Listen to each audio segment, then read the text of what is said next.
ከአክሱም ሐውልታችን እስከ ጥንት ይዛና ታሪካችን ይጻፍ ይድመቅ እንደገና።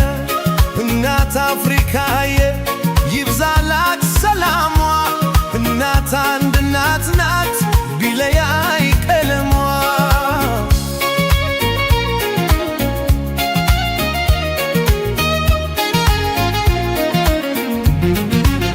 የተረሳው ህልምሽ ይፈታ እንደገና፣ የጥቁሮች ብርሃን የዓለማችን ፋና።